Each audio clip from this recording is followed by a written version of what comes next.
But वो सबसे dark phase है मेरी लाइफ का। लेकिन अब हार से डर नहीं लगता। तो उन्होंने कह दिया कि अगर आपने काम किया तो आपके बेटे की फीस मैं नहीं भरूंगा, मैं आपको कोई खर्ची नहीं दूंगा, मैं आपको, तो बहुत सारी शर्तें लागू हो गई मेरे पे। अगर मुझे काम करने का शौक था कि मुझे कुछ तो करना है, तो मम्मी ने कहा फैशन डिजाइनिंग कर लो। तो उससे क्या होगा, घर पे बैठ के आप टेलरिंग तो कर ही सकते हो। और मेरे लिए और मेरे बेटे के लिए वो एक अच्छा माहौल नहीं था। तो वहाँ पे मुझे एज अ मर्चेंडाइजर लिया।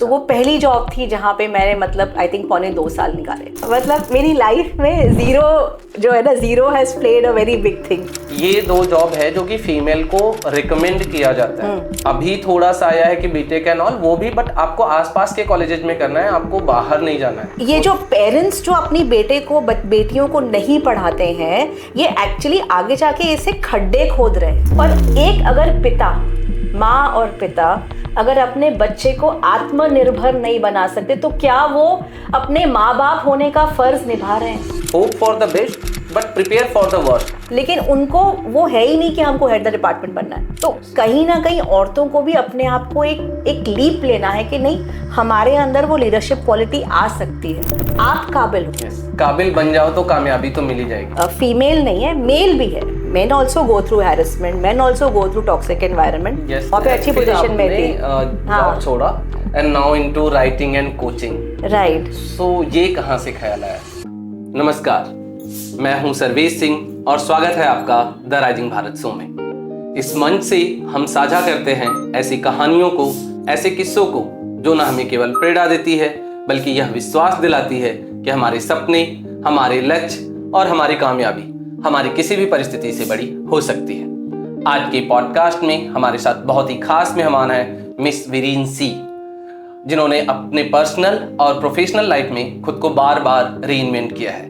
Being a merchandiser, banker and HR professional for more than 20 years, उन्होंने अपने करियर में एक लॉन्ग जर्नी को ट्रेवल किया है। आइए जानते हैं उनकी इंटरेस्टिंग स्टोरी उन्हीं से। हेलो मैम, कैसे हैं? Hi, thanks Sarvesh, and very happy to be on the Rising Bharat show. मैंने आपका पॉडकास्ट देखा है and I am very impressed. आप जो कर रहे हो और जो चाह रहे हो करना, कि पूरे भारत में एक करियर के लेके जो जागृति हो, I am very happy to be part of it. मैं बहुत खुश हूँ कि मैं आपके इस जर्नी में कुछ साथ में हूँ। Thank you ma'am, it's pleasure having you on the show. So ma'am, मैंने तो पढ़ा है आपके बारे में। एक अगर आप अपने बिगनिंग्स के बारे में बताएं, from your upbringing, family background, और फिर कैसे आप अपना एक करियर स्टार्ट किया, तो एक उसके बारे में थोड़ा बताएं। एक्चुअली इतना उथल पुथल रहा है, कोई डायरेक्शन नहीं थी मेरे करियर में। मुझे तो यही कहा गया था कि बहुत छोटी उम्र में, मतलब आपको घर पे औरतें हैं तो बाहर काम नहीं करती हैं, घर पे खाना बनाना सीखो, आपको शादी हो जाएगी, जो छोटी उम्र में शादी हो जाएगी। मेरे बहुत सपने थे कि मुझे एडवर्टाइजिंग का बहुत शौक चढ़ता था कि मुझे एडवर्टाइजिंग में जाना है। उन्होंने कहा नहीं, पागल हो गए हो, आप एडवर्टाइजिंग में औरतें थोड़ा जाती हैं। और हमारे घर की लड़कियां, मतलब हम पंजाबी सिख फैमिली थी, काफ़ी कंजर्वेटिव इन टर्म्स ऑफ काम नहीं करने देते थे। मतलब काम नहीं करना, आपको घर के बाहर नहीं जाना है। तो मेरी मम्मी को क्या लगा कि अगर मुझे काम करने का शौक था कि मुझे कुछ तो करना है, तो मम्मी ने कहा फैशन डिजाइनिंग कर लो। तो उससे क्या होगा, घर पे बैठ के आप टेलरिंग तो कर ही सकते हो। अच्छा। तो लॉजिक वो था। फैशन डिजाइनिंग का मुझे कोई 1% भी इंटरेस्ट नहीं था। इट वाज जस्ट कि एक प्रोफेशन तो बनेगा। हाँ, क्योंकि उसमें कहा था कि जो मैं प्रोग्राम चाह रही थी करना, उसमें था कि आपको 6 महीने की इंटर्नशिप है। तो 6 महीना तो मुझे बाहर जाने देंगे, काम करने देंगे, तो लॉजिक वही था मेरा। बट मुझे इंटरेस्ट नहीं था फैशन डिजाइनिंग में। और बहुत छोटी उम्र, 10वीं मैंने 14 साल में की। और 10वीं के बाद डायरेक्टली मेरे को डाल दिया। तो मुझे तो पता भी नहीं था कि फैशन डिजाइनिंग होती क्या है। वो तो वहाँ जाके पहुँचे, देखा तो हमको सिलाई करनी है, ये करना है, तो समझा, तो ठीक है, वो करते करते हो गया। पर वही हुआ, मतलब 20 साल की उम्र में शादी हो गई।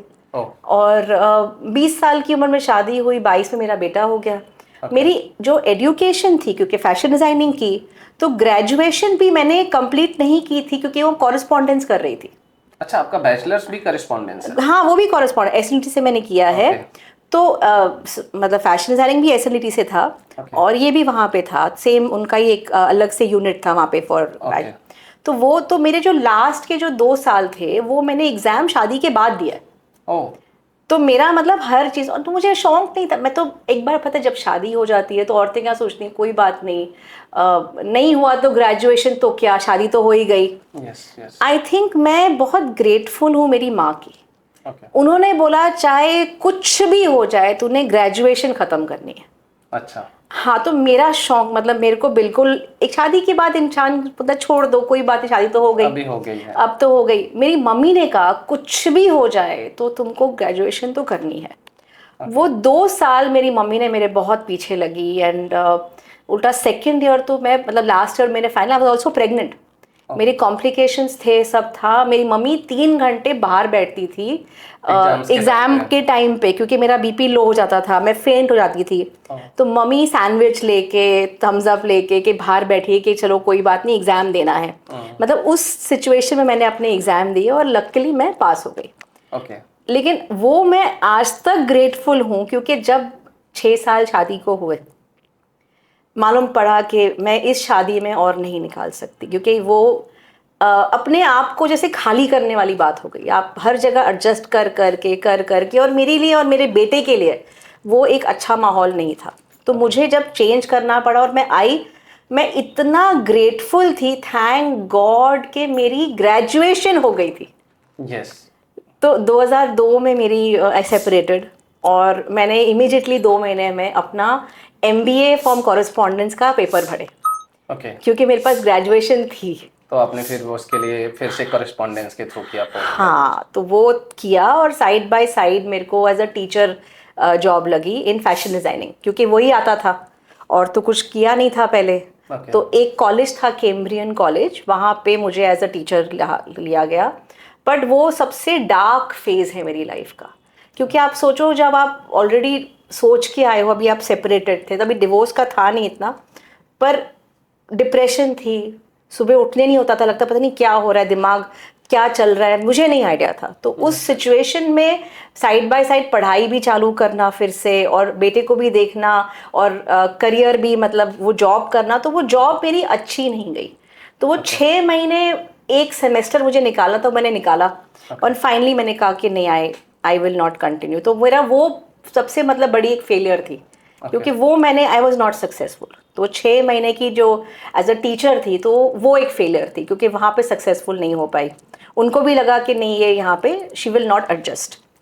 फिर उसके बाद 1-2 जॉब्स लगी, बट वो इतना मज़ा नहीं आया। एंड उसके बाद एक जॉब लगी विच वॉज बर्डी फैशंस। तो वहाँ पे मुझे एज अ मर्चेंडाइजर लिया। तो वो पहली जॉब थी जहाँ पे मैंने मतलब आई थिंक 2.25 साल निकाले। तो वहाँ पे थोड़ा मैं टिकी, थोड़ा सा, फिर थोड़ा सा कॉर्पोरेट फील आया, थोड़ा सा सीखने को मिला। वो कॉर्पोरेट तो नहीं था, बिकॉज एज अ मर्चेंडाइजर था। तो मर्चेंडाइजिंग में क्या होता है, आपको कपड़े जो बनते हैं ना, एक्सपोर्ट हाउस है। तो मुझे क्योंकि फैशन डिजाइनिंग की हुई थी, तो उसका एक रिलेटेड फील्ड था।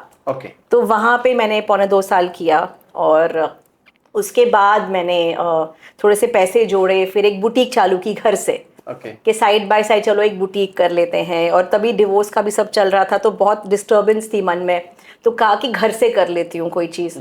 तो वो सब करके, और बुटीक नहीं चली। 1 साल में जितना पैसा कमाया था सब उधर चला गया, सब चला गया। मतलब मेरी लाइफ में जीरो जो है ना, zero has played a very big thing. हर चीज़ चालू करती हूँ, फिर वो जीरो, फिर चालू की, फिर जीरो। तो ऐसे नहीं है कि सक्सेस आज आप बोलोगे कि हाँ यार शी इज़ डूइंग वेल। इतनी बार वो हार देखी है कि लेकिन अब हार से डर नहीं लगता, अब वो आदत सी हो गई है। क्योंकि कहीं ना कहीं मुझे लगता है कि अब मैं 0 से नहीं चालू कर रही, मैं 1 से चालू कर रही हूँ। और वो आदत हो गया है, तो ठीक है कि आई नो एटलीस्ट कि अभी अगर ये 0 हुआ है तो अगले में मैं फिर से खड़ा। हाँ, मतलब मैंने उन दिनों भी देखे हैं कि जैसे मेरे बेटे की, चलो फैमिली वाइज तो इतनी प्रॉब्लम नहीं थी, क्योंकि फैमिली है, खाना मिल जाता था, मतलब खाना है। पर यह है कि मैंने ठान ली थी, मेरे पापा ने, जो जब मैं वापस आई, तो एक तो पापा बहुत स्ट्रिक्ट, बहुत, और उनको पसंद भी नहीं था कि कोई लड़की बाहर काम करे। और इस टाइम जब मैं डिवोर्स का बोला, तो मेरे को था कि मैं काम करूँगी। तो उन्होंने कह दिया कि अगर आपने काम किया तो आपके बेटे की फ़ीस मैं नहीं भरूंगा, मैं आपको कोई खर्ची नहीं दूंगा, मैं आपको, तो बहुत सारी शर्तें लागू हो गई मेरे पे। अच्छा। कि आप काम करोगे तो मेरे को मत बोलना कुछ। अच्छा, और उन्होंने इतना डरा दिया कि कोई ऊंच नीच हो गई तो मुझे मत बोलना, दुनिया वाले कुछ बोलेंगे तो मुझे मत बोलना। मतलब कहीं ना आपके अंदर एक डर आ जाता है कि अरे बाबा मैं काम करूंगी तो कोई लोग कुछ कोई कह देगा, लेट हो गया तो वो डर आ जाता है। तो उन्होंने वो पूरी कोशिश की कि आपके अंदर वो डरा डर, दें। इतना डरा दिया था और बोला कि मैं आपकी बेटे की स्कूल की फीस भी नहीं भरूंगा, आपकी खर्ची नहीं होगी। तो ये सब बहुत सारे एक रिस्ट्रिक्शंस थी। लेकिन उसमें आई थिंक मेरी सिस्टर ने मेरा बहुत साथ दिया। तो बोला दीदी कोई बात नहीं, वो ऑलरेडी वर्क चालू कर दिया था उसने, और वो भी पापा के कहने के अगेंस्ट में। तो वो मेरे से 7 साल छोटी है और उसने जो करेज दिखाई कि नहीं मैं तो काम करूंगी पापा, मेरे को तो, और वो लेट होता था उसको, बोलती थी मैं तो काम करूंगी, मुझे करना है। एंड उसने मुझे बहुत सपोर्ट किया। छोटी थी बहन लेकिन वो बड़ी बहन बन के आई मेरे लिए। और आज तक आई एम वेरी ग्रेटफुल, मतलब जो लोगों को आई एम ग्रेटफुल, मैं आज तक उनकी ग्रेटफुल हूँ, आभारी हूँ कि उन्होंने मुझे वो रास्ता दिखाया। और उन्होंने मेरे को कहीं ना, जब एचआर मैंने सिलेक्ट किया, उसने ही कहा दीदी अगर आपके पास ये ऑप्शन होता 10 साल पहले, 8 साल पहले, आप एचआर में अच्छा करते कि आपको आपको आपका कम्युनिकेशन अच्छा है, आप लोगों से ऐसे बात करते हो, आप you're a very warm person, तो आप ये कर पाओगे। तो एचआर का सिलेक्शन जो था वो फाइनली इस करके नहीं हुआ, बट इस करके हुआ कि तभी जब मैंने एचआर एमबीए किया, 4 ऑप्शन थे।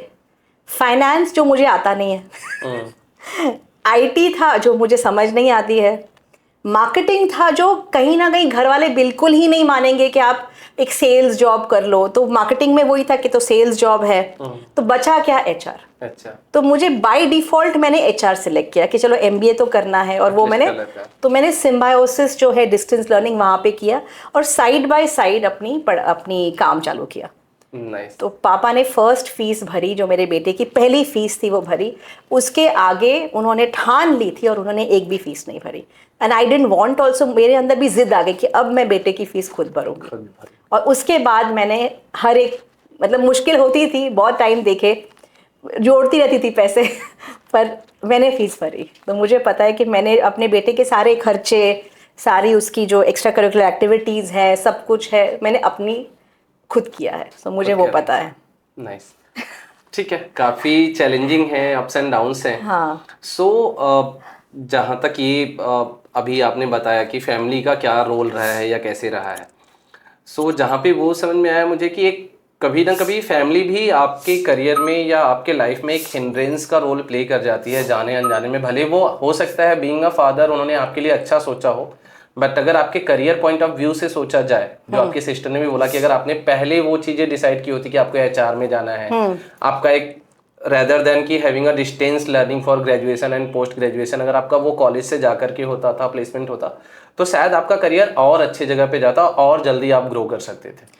तो उसमें क्या आप पेरेंट्स को क्या बोलना चाहेंगी, खास तौर से जो कि फीमेल के लिए आज भी रूरल इंडिया में अगर देखा जाए तो they are not suppose to, same चीज़ें वो आपको अराउंड 2000 में फेस करनी पड़ी थी, अगर आज रूरल की बात करें तो वहाँ पे आज भी सेम चीज़ें हैं कि नहीं आपको घर से दूर जाके पढ़ाई नहीं करना है, आपको तो जॉब के बारे में नहीं सोचना है, जॉब करना भी है तो ओनली गवर्नमेंट जॉब के बारे में सोचो, या तो स्कूल टीचर बन जाओ, आप सरकारी में बन गए तो बेस्ट है, नहीं तो प्राइवेट में पढ़ा लो, भले कम पैसे मिलते हैं दैट्स फाइन, या तो आप बैंक में चले जाओ। ये 2 जॉब है जो कि फीमेल को रिकमेंड किया जाता है। अभी थोड़ा सा आया है कि बीटेक एंड ऑल, वो भी, बट आपको आसपास के कॉलेजेस में करना है, आपको बाहर नहीं जाना है। तो आप पेरेंट्स को क्या रिकमेंड करते हैं, क्योंकि बस ये बोलने से कि नहीं इक्वालिटी इक्वालिटी, वो जब हर जगह पे आएगा, वो इंडिया मतलब ऐसा नहीं कि बस शहरों में आ जाए, वो देहात में भी आना पड़ेगा और वो हर क्षेत्र में देना पड़ेगा। एक बार जब बच्चा बड़ा हो गया, वहां पे बराबरी का हक देने से पहले कि जब उनको बड़ा कर रहे हो तो वो माइंडसेट का इक्वालिटी वहां पे डेवलप करो कि नहीं सेम आपको भी अपॉर्चुनिटी मिले। तो उसके बारे में आप क्या बोलेंगे? नहीं, मेरा ना एक छोटी सी चीज़ जो मैंने रियलाइज की, पापा घड़ी घड़ी बोलते थे कि मैं तेरे को सपोर्ट करूंगा, मैं हूं ना, मैं बैठा हूं। 2010 में मेरे पापा का इंतकाल हो गया, ठीक है, पापा डाइड, ऑलराइट, उनको कैंसर हुआ। पिछले लास्ट 5 साल बहुत तकलीफ वाले निकले और हमने सब फैमिली ने बहुत उसमें से गुजरे। आज वो कहाँ है? अभी तो सपोर्ट के लिए फिर तो खुद को करना पड़ेगा। एग्जैक्टली। और ऐसे मैं आज सोचती हूँ कि अगर मैंने पापा की बात मान ली होती, आज मैं कटोरा लेके खड़ी होती। ट्रू है। एंड ऑफ द डे आपको ये नहीं कहना है कि लड़की है लड़का है, कोई भी हो, लड़का है लड़की है, उनको आत्मनिर्भर बनाओ, उनको इस तरीके से बनाओ कि वो अपनी जिंदगी खुद अपने पैरों पे रहे, खड़े होके कर सके और अपनी चॉइस ले ले। यस। देखो कोई भी आजकल का जमाना, मैं अपना खुद का बताती हूँ कि मेरा बेटा अभी 27 साल का है, ओके, वो भी नहीं चाहता है कि उसको हाउसवाइफ मिले। आप सोचो, उसको जब कहीं पे मैं बोलती हूँ कि सब आते हैं, रिश्ते आते हैं, आज उसको आ रहे हैं, तो कहते हैं कि हाउसवाइफ है, कहते हैं मेरे को हाउसवाइफ नहीं चाहिए, कहते हैं मुझे पढ़ी लिखी लड़की चाहिए, कहते हैं उसका माइंडसेट तो हो, दिमाग तो हो कि हम अपने बलबूते पे कुछ कर ले। Yes. ये जो लड़की आएगी, आप देखो, अभी मैंने मेरे फैमिली सर्कल में इतने लोग देखे हैं, मेरे फ्रेंड सर्कल में हस्बैंड इतने पढ़े लिखे हैं और बीवियां आती हैं जो ग्रेजुएशन करके 12वीं करके बैठ गई हैं और दे आर हाउसवाइफ्स। वो हस्बैंड वाइफ के बीच में भी वो लोग एडजस्टमेंट नहीं कर पा रहे हैं, क्योंकि वो लड़का जो है वो इतना पढ़ा लिखा है, क्या वो एडजस्ट कर पाएगा एक 12वीं पास के साथ? ट्रू है। ये जो पेरेंट्स जो अपनी बेटियों को नहीं पढ़ाते हैं, ये एक्चुअली आगे जाके इसे खड्डे खोद रहे हैं। ट्रू है। आत्मनिर्भर बनाओ उनको, चाहे आपको लगे कि हाँ यहाँ ये डिफिकल्ट है, ये कोर्स नहीं तो वो कर लो, वो नहीं तो वो कर लो, ऑप्शंस हैं। यस। लेकिन उनको आत्मनिर्भर, खुद की कमाई कर सके।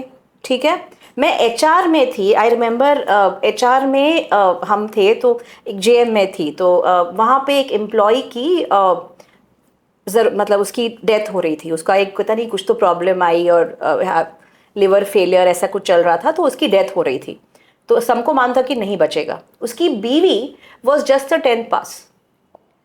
गेस व्हाट, हमारे को उनको पूरा संभालना पड़ा। मेरे साथ में जो कलीग थे वो वहाँ पे गए, वो ब्रांच अलग ब्रांच था, बॉम्बे नहीं था, तो वहाँ पे गए, उन्होंने संभाला, हस्बैंड की सेविंग्स देखे, ये देखे, एंड जेएम था, तो JM was actually a very good company, वो लोगों को बहुत एम्प्लॉय फ्रेंडली थी, तो उन्होंने उसकी लड़की को, मतलब जो वाइफ को, एक जॉब भी दे दी कि तुम ये करो वो करो, बट इट वॉज वेरी, सिर्फ बोलने के लिए वो जॉब होती कि पता है कि कहीं ना कहीं आपको एक सैलरी जा रही है, बट कहीं ना कहीं कभी ना कभी जरूरत तो पड़ सकती है। Yes yes. कौन बैठा, किसी ने गारंटी ली है कि आपको शादी के बाद आपको कभी कमाई नहीं करनी पड़ेगी या आपका हस्बैंड हमेशा आपको सपोर्ट करेगा?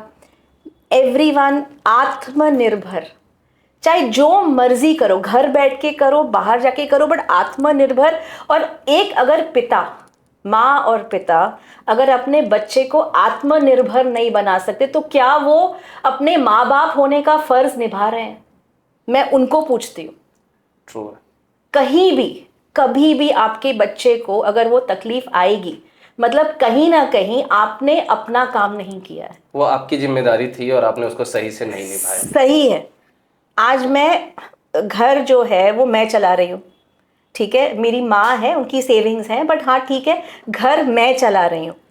आज मेरे पिता गए, मेरी माँ को उनकी कमी नहीं महसूस हुई, नहीं तो इस उम्र में आप सोचो कि घर कैसे चलेगा, ये क्या होगा। साथ में खड़ी हूँ, मेरी माँ कहती ये मेरा बेटा है।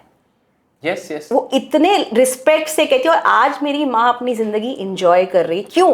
क्योंकि मैं हूँ। Yes yes. तो वो अपने आप को उस लेवल पे बनाओ। और अगर मैंने पापा का सुना होता तो मैं यहाँ पे नहीं खड़ी होती। सही बात है।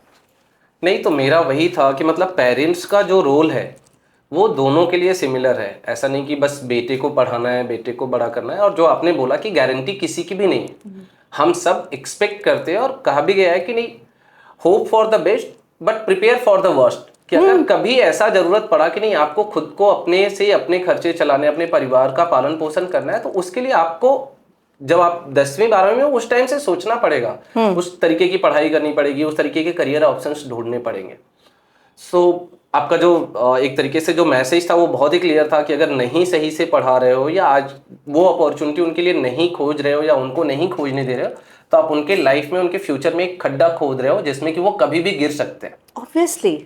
अच्छा, फिर आपका अभी जब करियर स्टार्ट हुआ, करियर में जैसे आपने बोला कि स्टार्टिंग में आपका ये बुटीक वाला था, देन मर्चेंडाइजर, एंड जब आपका एचआर वाला ब्रेक थ्रू आया, उसके पहले एक बार अगर मुझे आप डिस्टेंस लर्निंग का बताएं, क्योंकि जो रूरल में है बहुत सारी फीमेल इसके लिए भी नहीं पढ़ पाते क्योंकि उनको बाहर नहीं जाने दिया जाता। जैसे मैं अपना पीजीडीएम पुणे जा करके किया, तो अगर आज के डेट में मेरे घर से कोई फीमेल मेरे टाइम पे जाना चाहती तो शायद उसको अलाउ नहीं होता था। इवन मेरी दोस्त थी, उसको बहुत ज्यादा घर वालों को कन्विंस करना पड़ा कि मुझे पुणे जाने दो और मुझे पीजीडीएम करना है। तो अगर वो चीज नहीं मिलता है तो क्या डिस्टेंस से कोर्सेज कर लेने चाहिए? उसका कितना वैल्यू एडिशन होता है लाइफ में और करियर में कितना बेनिफिट मिलता है? देखो, नॉर्मल में तो जो डिस्टेंस लर्निंग है उसका इतनी वैल्यू नहीं है। ओके, ठीक है, क्योंकि मैंने ये आगे जाके ये आ जाता था कि इसका तो एमबीए डिस्टेंस लर्निंग का है टिपिकली, क्योंकि मैंने एचआर की जॉब ली थी। तो एचआर में तो क्योंकि क्या है कि बड़ी बड़ी जो इंस्टीट्यूशंस हैं, जैसे लोग अपने आप को कहते हैं कि हम तो TISSTIS से पढ़े हैं या XLRI से पढ़े हैं, तो MILS करके जो है, जो बॉम्बे में है, Maharashtra institute of labour sciences. तो मेरे सारे फ्रेंड्स हैं जो एचआर में, तो ये सब यहाँ से पढ़े हैं, तो अपने आप को मतलब बहुत प्राउड दिखाते हैं कि हाँ हम तो यहीं से पढ़े हैं। तो मेरे को हमेशा से वो एक इन्फीरियॉरिटी रहती थी कि अरे मैं तो डिस्टेंस लर्निंग से किया है, तो वो रहता है। लेकिन एंड ऑफ द डे कुछ तो किया है, कुछ नहीं करने से तो ये बेटर है। ओके, क्योंकि उस टाइम पे मेरे पास ऑप्शन नहीं थे, मुझे कमाई भी करनी थी और मुझे इतनी फीस भी नहीं, अब उतना टाइम नहीं था मेरे पास कि मैं एंट्रेंस एग्ज़ाम करूं, मैं 2 साल जाके पढ़ाई करूं और फिर फीस कहाँ से भरूंगी बेटे की, मैं अपने खर्चे कहाँ से निकालूंगी। तो वो ऑप्शन नहीं था मेरे पास। पर डिस्टेंस लर्निंग कर लिया और डिस्टेंस लर्निंग करने के बाद, लेकिन मेरा जो मानना है, आप जो मर्जी पढ़ाई करो। देखो, डिस्टेंस लर्निंग ने मुझे एक MBA का एक सर्टिफिकेट दे दिया। वो सर्टिफिकेट मेरे बहुत काम आया, बिकॉज उस सर्टिफिकेट की मतलब उसकी पढ़ाई चाहे मेरे लिए इंपॉर्टेंट हुई ना हुई, लेकिन मैंने एक पोस्ट ग्रेजुएशन कर लिया। और जब लर्निंग जैसे जैसे आती है तो वो करियर फिर जस्टिफाई करते हुए चला जाता है। हाँ, क्योंकि आपकी फर्स्ट जॉब सेकंड जॉब तक आपका वो सर्टिफिकेट काम करता है। वो पूछा जाएगा कि आप कहाँ से किए हो, कर लिया, हाँ। लेकिन उसके बाद मेरी लाइफ में ऐसे बॉसेस आए, स्पेशली एक जो मेरी JM की जो बॉस थी, her name is Gayatri Puranic. उनका मतलब जितना मैं आभार जताऊं कम है। उन्होंने मुझे एक चीज कही, आपको साल में 2 चीजें हर साल करनी है। ओके, एक आपको अपने लिए एक ऐसे कोई सर्टिफिकेशन लेना है जो आपने अपने लिए पढ़ाई किया, और सेकंड आपको एक हॉबी चूज करनी है जो आप इस साल आप क्या सीखोगे। ओके, तो उन्होंने मुझे जो किया, उन्होंने मुझे जो फोर्स किया, तो उन्होंने एक्चुअली लिटरली फोर्स किया काउंसलिंग सर्टिफिकेट। 2010 में मैंने JM ज्वाइन किया। उन्होंने कहा आपको काउंसलिंग, आई थिंक आपके लिए अच्छा होगा, आप जोड़ लो। मैं उनके पास काउंसलिंग का तभी जो फीस थी कुछ आई रिमेम्बर तभी कुछ 7-8 हज़ार फीस थी। तो मैं गायत्री के पास गई, मैंने कहा गायत्री मेरी 8 हज़ार फीस बोल रहे हैं, आप थोड़ा कंपनी मेरे को हेल्प कर दो। HR थे ना, हम HR के पास जाते ना, हमको थोड़ा सा हेल्प कर दो। तो मैंने कहा कुछ तो पे कर दो आप। मेरे को गायत्री बोलती मैं देखो इससे अच्छा करके दो। बोला इससे अच्छा क्या है, 8 हज़ार से और कितना दे दोगे? बोलती मैं देखो 1 पैसा नहीं दूंगी। मैंने कहा क्यों आप पैसे नहीं दोगे? कहते तेरे को अक्ल आएगी कि तेरे को खुद पे खर्चा करना है। हम अपनी खुद की पढ़ाई के लिए, खुद की जो ग्रोथ कर रहे हैं, उसके लिए बाकियों से भीख मांगते हैं कि आप हमको कर दो, आप हमको कर दो। लिटरली अगर आपने खुद पे खर्चा करना सीख लिया, आपकी लाइफ में आपको कभी भी कोई चीज की कमी नहीं आएगी। और खुद पे, और उससे भी बड़ी बात है खुद के नॉलेज पे। हाँ, एसेसरीज, कपड़े, मोबाइल, हेडफोन, वो तो सारे अपडेट देखेंगे कि कब iPhone 15 आ रहा है, 16 आ रहा है, 17 आ रहा है। बट जैसे ही एक अपने को कोर्स करना पड़ेगा जो कि मेरे करियर में और ग्रोथ में वैल्यू ऐड करेगा, उसके लिए बोलेंगे नहीं यार अगर कंपनी इसको स्पॉन्सरशिप कर देना तो मैं कर लेता था। नहीं, आप थोड़ा कम कर दो ना, थोड़ा सा ये कर दो। कोई कॉम्प्रोमाइज नहीं आपकी खुद की। अगर आपको लगता है ये कोर्स आपके लिए है, अगर आपको लगता है कि इससे आपने सीखना है, मैंने तो रियलाइज किया, मैंने मतलब आप मानेंगे नहीं, मैंने अपने ऊपर कितने लाख खर्चा किया, lakhs, just to learn new thing, just to learn. और मेरी जो लर्निंग चालू हुई है लिटरली, मतलब JM के पहले से ही मेरी लर्निंग चालू हो गई थी, क्योंकि JM में भी मुझे JM में नहीं, मतलब जब मैं कोटक में भी थी तब वहाँ पे, क्योंकि मेरे को कोई नॉलेज नहीं थी, मैं कॉर्पोरेट से नहीं आई थी, मुझे टेम्प रखा गया था, मैं पहले लेटर्स बनाती थी वहाँ पे बैठ के। तो एकदम आप सोचो। और मेरे जो बॉसेस थे, एक दो ऐसे बॉसेस आए, वो बुरे नहीं थे। बिलीव मी, मैं आज उनकी बात समझती हूँ कि वो क्या सोच रहे थे, क्योंकि मैं ग्रो ही नहीं कर रही थी। मुझे लगा हाँ ये काम दिया है, मैं ये काम तो कर रही हूँ। हमको लगता है हम तो बहुत 30 मार खान हो गए, आपने ये काम दिया हमने कर लिया। लेकिन हमारे अंदर वो ग्रोथ माइंडसेट ही नहीं कि हम इससे अलावा और कुछ सोचें। इट्स लाइक आपने ये काम दिया, ये काम खत्म हो गया, मेरा काम हो गया, मैं निकल गई। तो वो बोलते थे, कहते नहीं तुम ये नहीं कर रहे हो, तुम वो नहीं कर रहे हो। लेकिन एक्चुअली वो बोल नहीं पा रहे थे मेरे को कि क्या करना है। वो उनकी थोड़ी कम्युनिकेशन की प्रॉब्लम थी।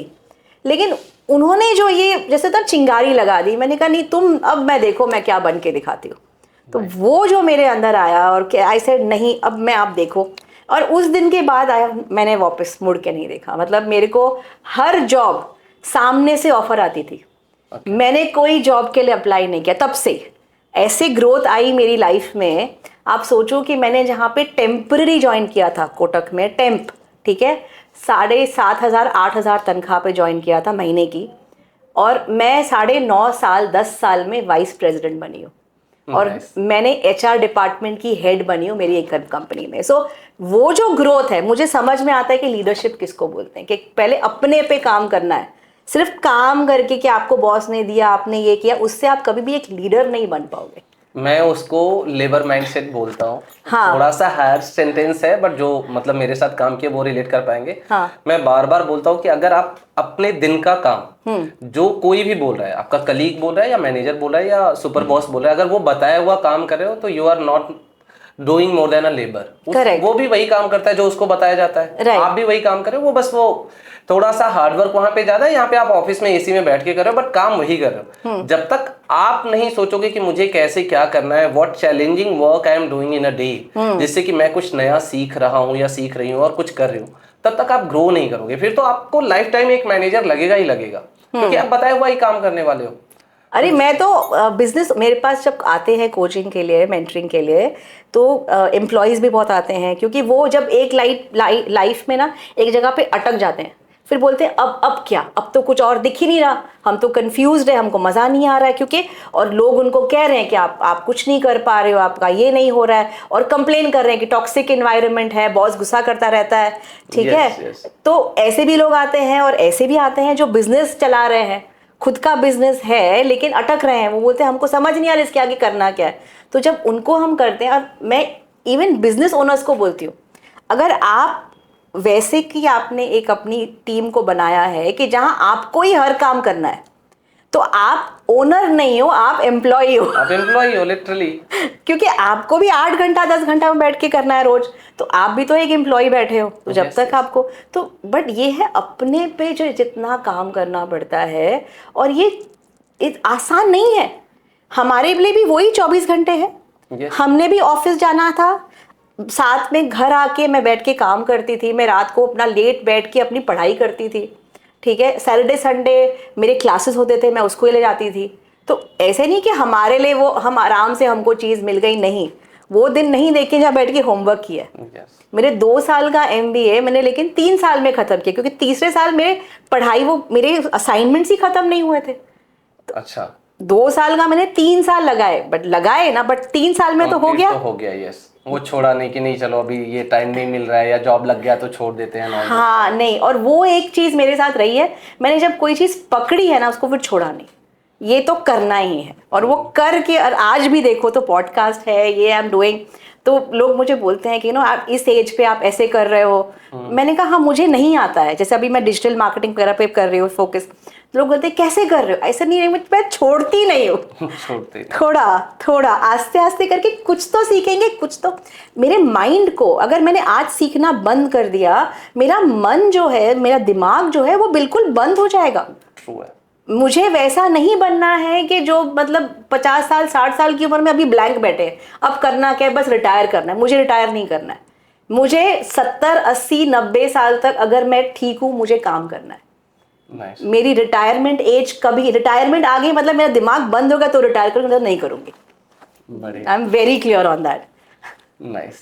सो क्योंकि आपने अपने करियर में बहुत सारे चेंजेज और बहुत ग्रो भी किया है। अगर आपने जो स्टार्ट किया कि 18 ईयर्स का अगर आपका करियर है, तो स्टार्टिंग फ्रॉम अ इंटर्न या टेम्प एम्प्लॉय? टेम्प एम्प्लॉय, मुझे मेरे लेटर है, अच्छा। उस पर लिखा है your a temporary. And then मुझे 3 महीने के लिए रखा गया था। Okay. और 3 महीने के बाद मेरे को लगा मेरे को परमानेंट कर देंगे, लेकिन लेटर आया कि अभी आप ट्रेनी बन गए हो। Okay, trainee is also temporary, Yes. But temp तो नहीं है। लेटर के अंदर तो टेम्प नहीं लिखा है। मतलब दैट वाज, मैं आज भी उसको देख के हंसती हूँ, मैंने कहाँ पे वो एक्सेप्ट किया था, बट ठीक है। सो वहां से फिर आप हेडिंग ओवरऑल एचआर डिपार्टमेंट, तो जो आपने बोला कि एक तो सेल्फ लर्निंग, या तो कोर्सेज करते रहो, या तो एक कभी कभी आपका बॉस अच्छा मिलता है तो वो प्रेशराइज करता है कि keep learning, keep growing and all those things. So उसमें जो ये लर्निंग वाला पार्ट है वो, और प्लस आपका जो डे टू वर्क है और आपके मैनेजर का कितना रोल होता है? मैं आपको बता दूँ, मैं काउंसलिंग स्किल्स उन्होंने मुझे 2010 में कहा कि आप करिए, और 2010 में मैंने डॉक्टर मीनू भोसले के अंडर काउंसलिंग स्किल्स वगैरह किए। आप मानोगे नहीं, मैं इतने साल बाद आज, जब मैं पिछले साल जब मैंने अपना बिजनेस लॉन्च किया और as a coach and all, मुझे लोगों ने कहा कि आपने क्या पढ़ाई की है, ये की है। तो I am also certified coach with NLI, neuro leadership institute. तो ये मैंने साइड बाय साइड कर लिए थे पहले। अच्छा। तो मैंने जब अब लॉन्च किया तो सब कहते हैं आपकी क्या क्वालिफिकेशन है, और आजकल सारे कोच बन के बैठे हैं। Yes. ठीक है, आप देखो सब कहीं ना कहीं से कोच बन के बैठे हैं। मैंने कहा बॉस, मैं 2010 से काउंसलिंग करके बैठी हूँ, मैं 2020 पे मेरा ऑलरेडी कोचिंग सर्टिफिकेशन हो चुका है, ये हो चुका है, और उसके अलावा मैंने पता नहीं कितनी और चीज़ें की है। मतलब आप, मैं लिस्ट बनाऊंगी ना मेरे, आप लिंक्डइन पे देख लीजिए, वो इतनी लंबी मेरी लिस्ट है। ठीक है। Okay. तो मैंने कहा मैं उस करके नहीं काम कोशिश किए कि मैं आगे जाके कुछ करूंगी, बट इतने करते रहे, अपने आप को आप काबिल बनाते जाओ। आपको नहीं पता कि अगली अपॉर्चुनिटी कहाँ से आएगी। अब हम सोचते हैं हम ये करेंगे तो हमारे को आगे जाके ये आएगा, जरूरी है? नहीं है। आपको आगे जाके कौन सी तकलीफ आएगी, किसी को मालूम था कि कोविड आएगा? नहीं पता था। कोविड इतना कहर मचा के जाएगा, कितने लोगों की जानें गई हैं, कितने लोगों के काम करने का तरीका गया है, मतलब जॉब्स गई हैं, नहीं मालूम था क्या होगा। आज तक कितने लोग हैं जो मुझे मिलते, नहीं कोविड में हमारा ये काम बंद हो गया, हमारा ऐसे हो गया। आपको नहीं मालूम कि क्या होगा। लेकिन आपके अंदर अगर क्षमता है, आप पढ़ते जाओ, आप अपने आप को काबिल बनाते जाओ, इस तरीके से आपको सामने से अपॉर्चुनिटीज आएंगी। सामने से आपको लोग कहेंगे अच्छा ये कर लो, अच्छा वो कर लो, क्योंकि आप काबिल हो। यस, काबिल बन जाओ तो कामयाबी तो मिल ही जाएगी। वो जो 3 इडियट्स में कहते हैं ना, बाबा रणछोड़ दास कहते हैं, यस, कामयाबी, काबिल बनो, कामयाबी तो झक मार के आएगी। यस, ये मेरा विश्वास है। एंड मैंने वो रियलाइज किया कि मैं आज कुछ भी कर सकती हूँ, क्योंकि मेरे अंदर वो एक हुनर आ गया है। वो मुझे, और अपनी टीम को मैंने कितना बनाया है, मैंने अपनी टीम को कितना पढ़ाई कराई है। तुम ये करो, ऐसे नहीं कि मेरी टीम में है तो मैं कहा नहीं तुमको ये पढ़ाई करनी है, तुम ये करो। I used to keep asking, अच्छा आप अभी क्या पढ़ाई करना है, आपको ये क्या करना है। और मानोगे नहीं, मेरे साथ जितने भी लोग थे जो मेरे नीचे थे, देखो सब नहीं ग्रो करते हैं, क्योंकि कोई लोगों का माइंडसेट इतना बंद होता है, वो उतने में ही रहते हैं। वो सिर्फ मेरे एक कलीग थे, तो वो उनका नाम नहीं लूंगी, उनको कुछ भी बोलते थे ना कि ये काम और कर लो, ये थोड़ा और कर लो, पता है क्या कहते थे? इतने पैसे में इतना ही होता है, इतना ही होता है। ठीक है। और बिलीव मी, वो जिस जगह पे थे आज भी उसी जगह पे है, और मैं कहाँ हूँ और वो कहाँ है बोलना नहीं चाहिए, बट नहीं, मेरी खुद की बुक है, मेरा खुद का बिजनेस है, आई एम अ ट्रेनर, खुद का पॉडकास्ट है, क्या क्या चीजें मैं कर रही हूँ, आई एम अ कोच, और वो आज भी वही जॉब पे है। हाँ ठीक है, उनकी सैलरी बड़ी है, लेकिन आज भी मतलब वो फ्रस्ट्रेट तो आज भी है। यस। तो आपने अगर अपने आप को कुछ किया नहीं, कुछ नया सोचा नहीं, तो, और मेरी टीम, बिलीव मी, जितने लोगों को मैंने, मतलब जो मुझे लगा इनमें एक स्पार्क है, इनमें कोई बात है, आप देखो वो आज भी जब कोई चीज़ में सफलता हासिल करते हैं मुझे कॉल करते हैं, व्रीन मैम आज हम ये कर रहे हैं, व्रीन मैम आज हम यहाँ पे हैं। उनकी एक जो मतलब सफलता है, वो मुझे लगता है मेरी सफलता है। वो क्योंकि वो फील करते हैं कि अगर आपने वो सही टाइम पे अगर उनको गाइड नहीं किया होता है, हेल्प नहीं किया होता, पुश नहीं किया होता, तो शायद they wouldn't have taken that steps जिससे कि आज वो वहां पे पहुंच गए। हाँ, और मेरे जितने भी कोचेस हैं, मतलब जितने को मैंने जिनको कोच किया है, मेरे मेंटीज हैं, आप उनको देखो, उनकी सफलता जब आती है मुझे एक इंसान कॉल करता है, चाहे 6 महीने साल पहले मैंने उनको कोच किया हो, लेकिन अब वो सफलता की सीढ़ी पे चढ़ रहे हैं। अब उनके साथ जब भी कोई चीज़ होती है, अच्छा मुझे कॉल आती है, अच्छा पता ये हो गया, अच्छा पहला ये हो गया, इतनी खुशी मिलती है। अब ये देखो, ये उन्होंने अपने पे काम किया है। आप सिर्फ आप सोचो कि कोई कोई लोग मुझे आके बोलते हैं, जैसे आई रिमेंबर एक मेरे पास आए थे, तो मेरे as a coach I was looking after him, was coaching him. तो मुझे कहते, मैंने कहा हम विजन करेंगे, ये करें, बहुत कुछ और भी करते, but we start from there. तो मैंने कहा हम ऐसे करेंगे, बोलते हाँ हाँ ये तो मैंने कर लिया, ये मैंने कर लिया, मुझे ना कोई आएगा समझाएगा, मुझे कोई मेंटर मिल जाएगा, मुझे कोई गाइड मिल जाएगा, वो मुझे ले जाएगा।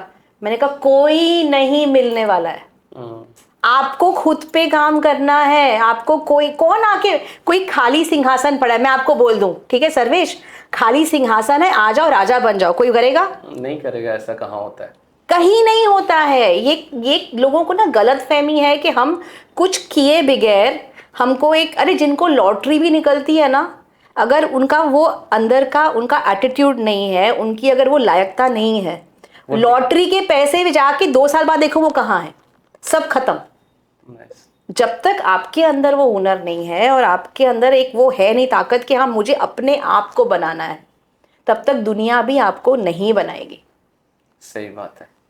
आई एम थोड़ा सा हार्श हूँ, but that is the way I am. That's the fact कि जब तक आप खुद पे काम नहीं करोगे, खुद के बारे में नहीं सोचोगे, तो आपको कोई भी चीज फ्री में नहीं मिलने वाली है, कोई भी चीज बिना काबिलियत के नहीं मिलने वाली है। सो आपका 20 साल का करियर रहा है एचआर वाला, मुझे वहां पे, क्योंकि एचआर हम सब सुनते हैं हमारे लाइफ में ना, मतलब हमारा करियर ही एचआर से स्टार्ट होता है, वो सीवी भेजना, will get back to you and all those things. So HR पे बहुत सारे मीम्स भी बनते हैं, बहुत सारे इन्फ्लुएंसर आते हैं, तो वो फिर पलट के जवाब भी देते हैं कि नहीं, these all things we do in our career life office. और ऐसा नहीं है, मैंने वही बोला कि हमारे सबके करियर कहीं ना कहीं से, इवन एचआर की भी करियर एचआर से ही स्टार्ट होती है। हाँ। कि वो सीवी शॉर्ट लिस्टिंग स्क्रीन। हाँ। सो आपका क्या एक पॉइंट ऑफ व्यू है, आप डिफेंड करना चाहेंगी, जस्टिफाई करना चाहेंगी, कैसे, मतलब ये क्या है एचआर एक्चुअल में, अगर पूरा, क्योंकि आपने एक रिक्रूटमेंट से लेकर के डिपार्टमेंट को हेड किया है। हाँ। तो एचआर फ्रेटर्निटी को आप एक तरीके से थोड़ा सा यहाँ पे डिफेंड कर सकती हैं और हमें बता सकती कि वाई शुड वी ट्रस्ट, और वो मतलब एक जो होता है ना कि एक सबको ऑब्लिगेशन फील होना चाहिए एचआर पे कि करियर का। एक्चुअली एचआर के ऊपर अगर मीम्स बनते हैं तो हमारे पास भी बहुत एचआर की जोक्स आती थी। तो आपने बोला ना हम सीवी देते हैं, तो वहाँ से शुरू करती हूँ कि हमारा ना एक सिक्योरिटी गार्ड हुआ करता था, जिस कंपनी में काम करती थी उनके नीचे जो सिक्योरिटी गार्ड था, तो लोग अपना सीवी वहाँ पे छोड़ते थे कि अपना सीवी है कि आप इसको एचआर को, मैडम को दे दो, ठीक है। और मराठी है ना, क्योंकि हम बॉम्बे में हैं, तो हमारा मराठी में शिवी दिला मतलब गाली दिया। अच्छा। ठीक है, शिवी दिला, शिवी बोलते कि ये दिया। अच्छा। ठीक है, और वो आके हमको सीवी नहीं बोलता था, वो शिवी बोलता था। अच्छा। मैडम तुला मी शिवी दिला। हमारी वहाँ पे हंसी निकल आती थी, हमारे को कितनी गालियां मिल रही है, यहीं से मिल रही है, बट हम हंसते भी थे। बट एचआर का ना, मैं आपको सीरियसली बोलूँ तो एचआर जो मैं एचआर में बहुत अच्छा काम करने वाले बहुत हैं, लेकिन ऐसे भी लोग हैं जो बिल्कुल मैनेजमेंट के पप्पू बन के रह गए। सॉरी टू से दीज वर्ड्स, लेकिन मैनेजमेंट ने, बॉस ने बोल दिया, एमडी ने बोल दिया ये करना है तो बस कर लिया, तो वो लोग अपना दिमाग नहीं लगाते, और ये भी मैंने बहुत देखा है।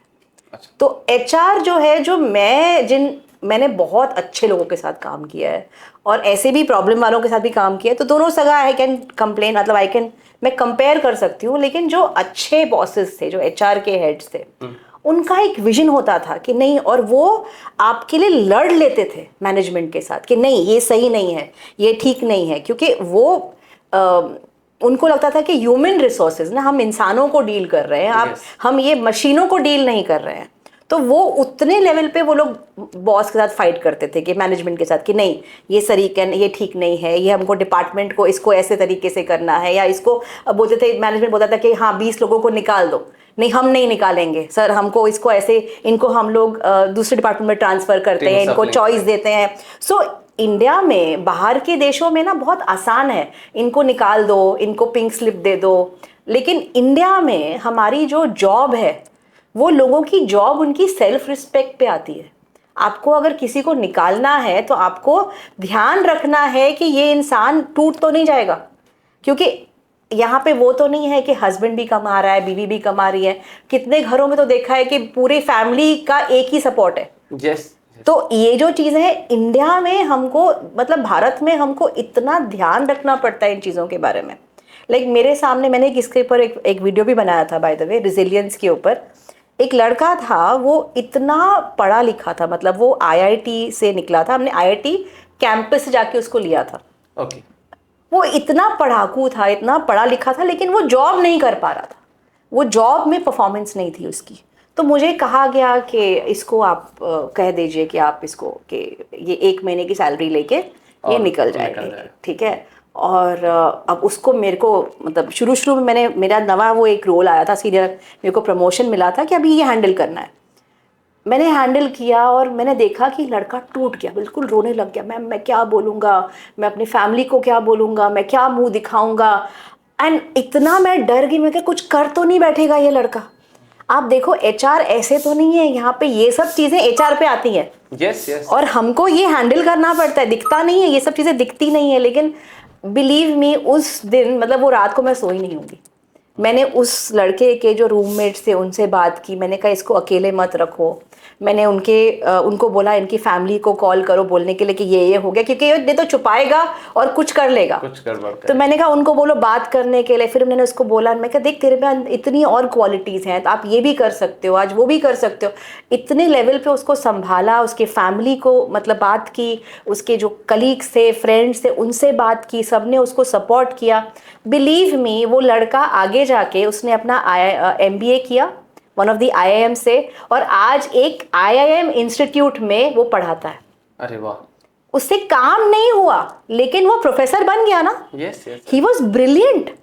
मुझे उसका नाम पता है बट मैं नहीं बोलूंगी। और मैं बिलीव मी उसको लिंक्डइन पे सर्च करती रहती हूँ कि ठीक है ना, कि मुझे, क्योंकि एक प्राइड भी है कि चलो उसने अपनी जिंदगी देखो कैसे कर ली, कैसे अच्छा कर लिया। हम लोग ना एक अभी क्या होगा, ये क्या होगा, उस चक्कर में हम सोचते नहीं है कि आगे जिंदगी पड़ी है। मैंने भी अगर 0 तक सोच लिया था कि 0 हो गया अब तो हार गए, नहीं, हारना नहीं है।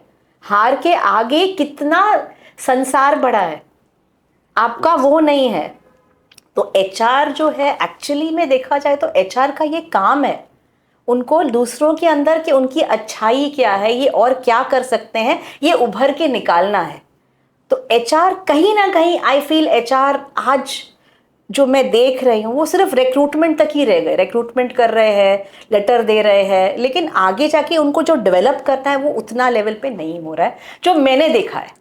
Yes. I could be wrong. Companies हैं, मेरे बहुत HR फ्रेंड्स हैं, जो HR हेड्स हैं, जो मेरे फ्रेंड्स हैं, and they are very capable. वो कर रहे होंगे सब जगह, लेकिन हर जगह नहीं हो रहा है, इसलिए HR का नाम खराब हो रहा है। नहीं, HR का नाम सबसे ज्यादा जो खराब है, with due respect to all the HRs, क्योंकि मैंने वही बोला कि हम सबका करियर HR से स्टार्ट होता है। राइट। जहाँ पे सबसे ज्यादा कैंडिडेट्स का कंप्लेन आता है और बाद में HR भी कंप्लेन करते हैं। पहले कैंडिडेट का आता है कि नहीं, हम जाते हैं 2 राउंड 3 राउंड का इंटरव्यू हो जाता है, and then there comes a message that will get back to you. ठीक है। जो लास्ट का इंटरव्यूअर रहता है वो बोल देता है कि will get back to you. Right. But वो मेल या मैसेज, वो कम्युनिकेशन आता नहीं है, और इधर ये बंदा परेशान रहता है या वेट करता रहता है, या 2-4-6 महीने बाद उसको बताया जाता है कि नहीं, ये रोल तो हमने होल्ड पे डाल दिया है, ये तो रोल अभी हमने हायरिंग ही होल्ड कर दी है, ये पोजीशन अभी नहीं कर रहे हैं, या कंपनी का कुछ चेंजेस चल रहे हैं इंटरनल, उसके बाद हम करेंगे। सो वो कम्युनिकेशन टाइम पे अगर चला जाए, जो बंदा मतलब 3 महीने 6 महीने वेट कर रहा है, तो वो उसका कहीं पे आपने ट्राई नहीं किया प्रोसेस सेट करने का? एक्चुअली देखो क्या होता है, अगर जब वो हायरिंग हो जाती है ना, तो हम भी बोल देते हैं कैंडिडेट आप हायर हो, आपका ये लेवल हो गया। अब कभी कभी आपको कैंडिडेट, आपको पता है कि ये सिलेक्ट नहीं हो रहा है, लेकिन इनको उसको कम्युनिकेट करना थोड़ा सा डिफिकल्ट लगता है, तो इसलिए कहते हैं हम आपको बताएंगे, हम आपको ये करेंगे। 99% वो इंसान सिलेक्ट नहीं हुआ है। बट आखिर वो एक सीधा सा मेल या मैसेज भेजने में प्रॉब्लम क्या है? भेजना चाहिए। तो इसलिए मैंने जब अपने करियर में जितने भी मतलब इंटरव्यूज़ लिए हैं, जब शुरू में तो बहुत लिए थे, तो मैं अपना हमेशा एक फीडबैक जरूर देती थी इंसान को कि अगर सामने वाला आया है आपके पास, तो अगर आपको लगता है कि हाँ ये उसको थोड़ा सा और इस पे काम करना है, या ये जगह पे ये अटक रहा है, तो हम definitely I use to give feedback कि बोलते थे कि आप एक काम करिए, आप इसको कर लीजिए, या मैं आपको ये रीजंस के लिए नहीं लेके जा रही हूँ आगे। मैं हमेशा से इन्फॉर्म करती थी। That is the right way कि हाँ, आप नहीं हायर कर रहे हो, हाँ, आपको नई फीडबैक देना है। You don't want to give your critical feedback to the right, employ कि हो सकता है उसको अच्छा लगे ना अच्छा लगे, बट एटलीस्ट ये तो बता दो कि योर सीवी और you have not been selected और we don't find you fit for this role, correct, so we are not considering to move ahead. इतना एक सिंपल सा कम्युनिकेशन जाना तो बनता है। मैं झूठ क्यों बोलूँ, बनता है, क्योंकि आपके एम्प्लॉयज़ को सबको मालूम होना चाहिए कि हाँ ये चीज़ है। आप नहीं तो रुकते रहोगे, आपका 5-6 महीने आपने कुछ भी नहीं किया और आपने उस पर भरोसा करते रहे कि अब आएगा मेरी बारी, अब आएगी, तो वो तो सही नहीं बनता है। तो वो डेफिनेटली एक, इसलिए मैं आपको कह रही हूँ कि कहीं ना मुझे ये लगता है कि एचआर वालों को भी ट्रेन करना बहुत ज़रूरी है। क्योंकि मुझे कितने लोगों ने, आप मेरे लिंक्डइन पे जाके देखिए, मेरे को लोग बोलते थे कि क्योंकि मैंने एचआर महारथियों के साथ काम किया है जो मुझे कहते थे, लाइक मेरी एक बॉस थी, उन्होंने मुझे कहा था कि एक लेटर अगर एक दिन लेट चला गया तो मुझे चलेगा, लेकिन अगर एम्प्लॉयज़ में किसी भी जो लोग हैं वहाँ पे, अगर वहाँ पे किसी को तकलीफ़ है और वो तकलीफ़ तुझे नहीं मालूम पड़ी तो तेरी गलती है। उससे क्या होता था, मुझे पता था कि ये इतने लोगों का मुझे हैंडल करना है। मैं दिन में एक बार जाके सबको मिलती थी, अच्छा सब ठीक है, ओके क्या है, हंसी मजाक करके आ गए। लोगों को लगता था कि ये क्या हंसी मजाक करती रह रही है, लेकिन अंदर मेरे मन में होता था कि अगर एक को भी कोई तकलीफ, देखो आपको तकलीफ है, आप उसके पास जाओगे जिसके साथ आपका एक रैपो है, जिसके साथ आपका एक कंफर्ट है। अगर मैं आपको बोलूं, अगर आपसे कोई बात नहीं कर रही, नहीं कोई तकलीफ है तो आप आ जाना, क्या आप आओगे मेरे पास? नहीं, वो क्योंकि वो फील ही नहीं आएगा ना कि अगले के साथ मैं जाऊंगा और कंफर्टेबली कम्युनिकेट करता हूं। एग्जैक्टली। तो ये मेरी बॉस थी, तो नेम वो संगीता रवि। तो उन्होंने कहा था कि नहीं वरीन, आपको जाना है, आपको रोज एक बार सबसे मिल के आना है।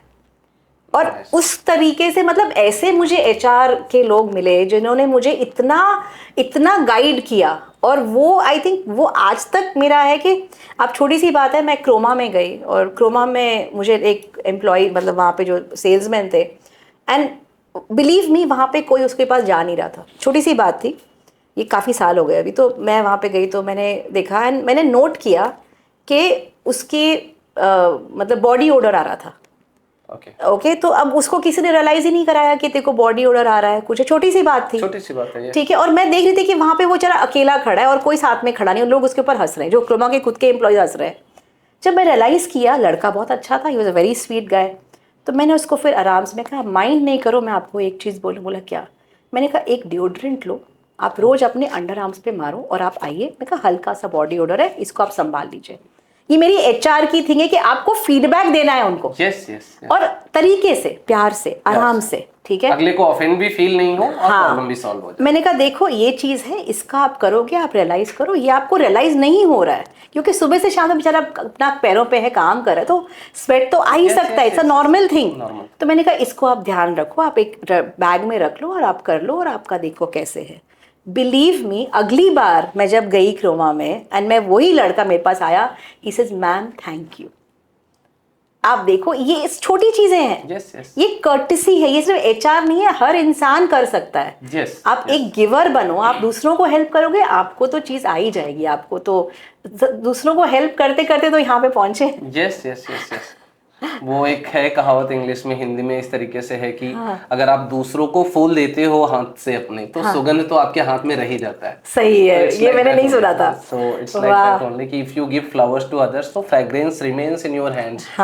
सो वही है कि अगर आप दूसरों की हेल्प कर रहे हो या कोई भी चीज है जो कि आप कर रहे हो, तो प्रोसेस में आप भी तो सीख रहे हो जी। तो वही है। आपके करियर में कभी ऐसा कोई चैलेंज जहाँ पे कि आपको लगा हो कि नहीं आप ग्रो नहीं कर रहे हो, और उसको फिर आपने कैसे ओवरकम किया, या कभी कोई चैलेंजिंग बॉस मिला हो और उसको कैसे ओवरकम किया? एक्चुअली बहुत ये इंटरेस्टिंग एक हुआ मेरे साथ, एक नहीं हुआ, 3 बार हुआ। अच्छा, ठीक है। मुझे होता है ना, जैसे आपको लगता है कि मेरे को ना यही है, यही काम करना है, आप अपने काम में सेट हो जाते हो कि मुझे तो यही काम करना है, ये मेरा। और मैं आई रिमेम्बर जब एक जॉब में थी, तो मेरे बॉस ने आगे कहा कि आपको एचआर ऑडिट करना है। ओके। तो मैंने कहा मैं ऑडिट थोड़ी ना हूँ, मैं सीए थोड़ी ना हूँ, मैं ऑडिट थोड़ी ना करूँगी, मैं तो एचआर में हूँ। उन्होंने कहा नहीं आपको ना ऑडिट करना है। और मैंने कहा नहीं नहीं, मैंने बहुत कंप्लेन किया, उन्होंने मेरी सुनी नहीं। और आज मैं बहुत ग्रेटफुल हूँ कि उन्होंने मेरी सुनी नहीं। उन्होंने मुझसे ऑडिट करवाया और मेरी माइंड लिटरली ओपन हो गया। मैं सीएस जो थे साथ में थे, हमारे अलग डिपार्टमेंट था इंटरनल ऑडिट, मैं उनके साथ बैठी, मैंने वो सब सीखा, प्रोसेस वगैरह, और ऑडिट सीखा, ये सीखा और काफ़ी अच्छा उसमें कर लिया। अगली जॉब एक दो जॉब के बाद, मतलब एक और जॉब में गई, तो मैंने उनको इतना ही कहा कि मैं एचआर का पूरा हैंडल करूँगी, पेरोल को छोड़ के। मुझे पेरोल नहीं आता है, वॉज द एचआर हेड।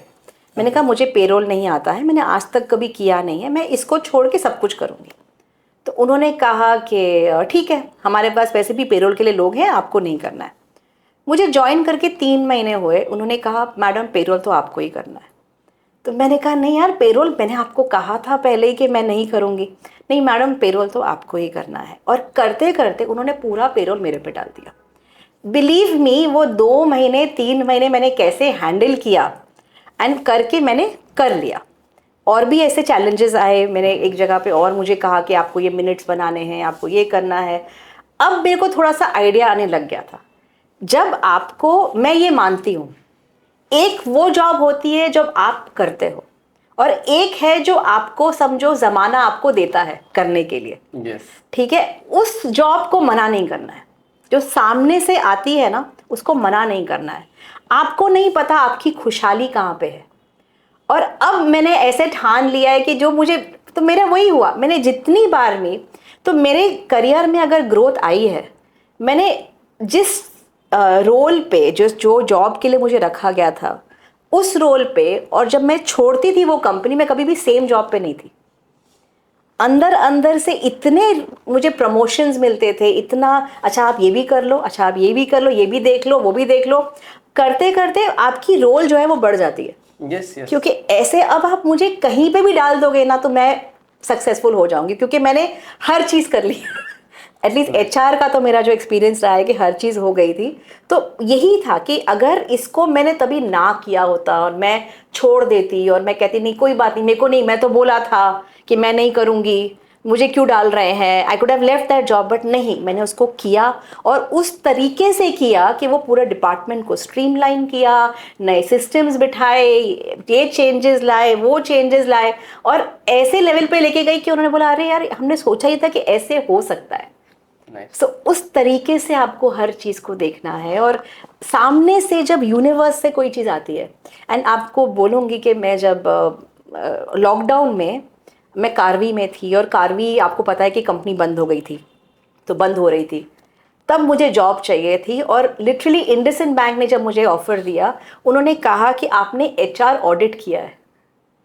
मेरे सीवी पे एचआर ऑडिट क्लियरली था, क्योंकि वो भी कंटिन्यू था, एचआर कंप्लायंसेस किए थे, एचआर ऑडिट किया था। तो उन्होंने वो देख के, मुझे सामने से कॉल आया कि ये सीवी पे नॉर्मली होता नहीं है, लोगों ने ये किया नहीं होता है। अगर मैंने वहाँ पे वो नहीं किया होता, तो क्या वो मेरे सीवी पे होता? मेरा सीवी वो शीवी होता, सीवी नहीं होता। सीवी नहीं होता, राइट। हाँ। सो क्योंकि एक तो था कि आपने पर्सनल लाइफ में वो फीमेल वाला कि नहीं, बाहर नहीं जाना, ये नहीं करना है। कॉर्पोरेट में भी वो आता है, जेंडर बायस आता है, हम कितना भी क्वालिटी का डिस्कशन कर लें। सो आपने कभी ऐसा गैप फील किया कि एक जो फीमेल एम्प्लॉय है किसी भी डिपार्टमेंट में और मेल एम्प्लॉय है, तो वहाँ पे जो ट्रीटमेंट होता है, वहाँ पे क्या कुछ डिफरेंस आता है? मैनेजमेंट पॉइंट ऑफ व्यू से मैं पूछ रहा हूँ, क्योंकि हम लोग तो करियर में साथ में सब लोग काम करते हैं, तो अभी तक मुझे अभी ऐसा नहीं लगता है। But HR point of view से पूछ रहा हूँ कि कभी जब आप किसी को हायर करते हो तो क्या कोई रोल है, या कभी किसी के प्रमोशन की बात होती है, किसी की रेटिंग की बात होती है, 2 एम्प्लॉय है, मेल और फीमेल है, तो वहाँ पे क्या जेंडर भी ध्यान में आता है? कैसे आप करते हो? मेरे को लगता है कि हाँ, डेफिनेटली क्या होता है कि जब आप जितना सीनियर जाते हो ना, उस लेवल पे सारे आदमी होते हैं। Yes. जितना आप सीनियर, तो वहाँ पे आपको अपने आप को हैंडल करना होता है। देखो क्या होगा, वो जो आप बेसिकली क्या होगा, 8-10 जो मेन लोग होंगे, सारे मेन होंगे, बीच में 1 या 2 विमेन होती थी। मैंने ऐसे काम किया है जहाँ पे टीम्स में मतलब सारे आदमी हैं, और मैं और एक और 2 लोग हैं जो फीमेल्स हैं। तो लेकिन आपको ना बहुत अपने आप को संभाल के रखना है। आपको अपना अपना लेवल डाउन नहीं करना है जस्ट बिकॉज ऑफ देम। अब वो लोग जब बात करते थे कभी कभी they to talk little rudely also, कभी कुछ है तो मैं बोल देती, मैं क्या नहीं ये नहीं चलने वाला है, और हंसी मजाक में। मैंने कभी भी उसको एक सीरियसली मोड में नहीं लिया कि नहीं ऐसे कैसे बात कर दी आपने, हो आप क्या तो मैं बोल देती मुंह पे, मैं बोला ये क्या चल रहा है, मैं कहा ठीक करो। तो अपने आप को आप कैसे हैंडल करो, सो दे रियलाइज कि ये जो इंसान है she is part of the team, और ये हंसी मजाक ले लेगी हाँ but she needs her respect. अपनी रिस्पेक्ट आपको खुद बनानी है। एंड आई थिंक समवेयर मैंने लॉट्स ऑफ औरतों को देखा है मिड मैनेजमेंट तक आ जाती हैं, लेकिन टॉप मैनेजमेंट के लिए वो लोग दे आर नॉट फिट, क्योंकि वो क्या करते हैं, वो एक्सपेक्ट करते हैं कि लोग हमको रिकग्निशन देंगे, लोग हमको ये करेंगे, लेकिन अपने आप को वो ग्रो नहीं कर रही हैं। और वो लेवल पे थोड़ा सा सीनियर लेवल पे जाने के लिए एक खुद की लीडरशिप क्वालिटी होती है, वो लीडरशिप अपने आप को वो बना ही नहीं रही है। तो कहीं देखो इट्स बोथ वेज, अपने आप को भी तो एक लीडरशिप लेवल पे लेके जाना पड़ता है ना, लेके जाना पड़ता है। और जो दूसरा मुझे समझ में आता है कि जो फीमेल का कम होना है कॉर्पोरेट में, तो अगर टीयर 1 सिटीज का देखा जाए, बेंगलोर, मुंबई और चेन्नई हो गया, कोलकाता हो गया या पुणे एंड ऑल, सो वहाँ पे फीमेल भी जब बड़ी होती है तो उनको भी एक जॉब का एस्पिरेशन रहता है, private job, government job, they go for a job at least, right. So but जो मेल है, फीमेल तो बस यहीं की जॉब करती है, जो मेल है, जैसे मैं यूपी से आ गया हूँ, मुंबई में हूँ, मेरे बहुत सारे जानने वाले लोग हैं जो यूपी, बिहार, झारखंड, एमपी या ऐसे छोटे उड़ीसा, ऐसे छोटे शहरों से या गांव से निकल करके आते हैं और यहाँ पे नौकरी करते हैं। बट मेरे घर की मेरी बहनें या मेरी वाइफ या ऐसे वहाँ से फीमेल निकल के इधर नहीं आती है। तो जो कॉर्पोरेट में एक जो फीमेल की संख्या कम है, जो नंबर ऑफ फीमेल कम है या जो पार्टिसिपेशन कम है, उसमें सबसे बड़ा जो लैक आता है वो रूरल से आता है। तो इसके लिए मैं जो मेरा है कि पॉडकास्ट पे फोकस रहता है रूरल साइड की, रूरल से जब तक वो पार्टिसिपेशन नहीं आएगा वो इक्वालिटी फीमेल को नहीं मिलेगी। इट्स बेसिकली नंबर्स गेम है, नंबर्स रूल करेगा। अगर 10 मेल है और 1 फीमेल है तो हमेशा मेल के इंटरेस्ट से बातें होंगी, ना कि फीमेल से होगी। गवर्नमेंट कितना भी फोर्स कर ले, हम जाकर के कैमरे के सामने या कहीं पे भी कितने अच्छे तरीके से बात कर ले कि नहीं इक्वालिटी, अरे आप नंबर में ही नहीं बराबर हो तो आपके लिए सेम चीजों को कैसे ये किया जाए। और उसके लिए पहले तो रूरल से पार्टिसिपेशन बढ़ाना पड़ेगा और वहां पे वहां के पेरेंट्स को जागरूक होना पड़ेगा, जो आपने बोला कि उनके फ्यूचर में गड्ढे ना खोदे, रेदर उनको ऐसा बनाए कि वो कुछ करने के काबिल हो जाए। दूसरा, वहाँ के फीमेल को भी वो जागरूकता लानी पड़ेगी। अभी यूट्यूब है, बहुत सारी चीजें फ्री से आप करके, डिस्टेंस लर्निंग से करके, सीख करके काबिल बनो, कॉर्पोरेट में आके पार्टिसिपेट करो, वेदर आप वहीं पे जॉब कर रहे हो या कहीं भी करो, बट वो पार्टिसिपेशन का जब नंबर सेम होगा तो बट ऑब्वियस है कि आपका पोजीशन स्ट्रांग होगा और आपको भी ग्रोथ उतना ही मिलेगा, फीमेल भी उतना ही दिखेंगी हायर अप्स पे जितना मेल दिखेंगे। नहीं बट आपको मैं सीरियसली बताऊं कि मेरे अभी जैसे करियर में मैंने इतने लोगों को देखा है, कितने लोग हैं जो छोटे छोटे शहरों से आए हैं बॉम्बे, और मतलब इतने लोग हम मिलते हैं। अभी जैसे औरंगाबाद की कोई आई है, मेरी टीम में खुद भी रह चुकी है, औरंगाबाद से आई थी, फिर बोकारो से आए हैं, फिर एक लड़की थी जो श्रीनगर से आई थी। Okay. तो मतलब ऐसा नहीं कि लोग नहीं आते हैं, आते हैं, नंबर्स आर वेरी लो। नहीं क्योंकि बॉम्बे के ही लोग इतने, जॉब्स जितने हैं उतने ही है ना इन अ वे। तो ये लोग कोशिश करते हैं। और सी सिर्फ जॉब पे मत देखो, कौन से डिपार्टमेंट में आ रहे हैं। इन लोगों को क्या है, बहुत माइंडसेट है कि हम सेल्स नहीं करेंगे।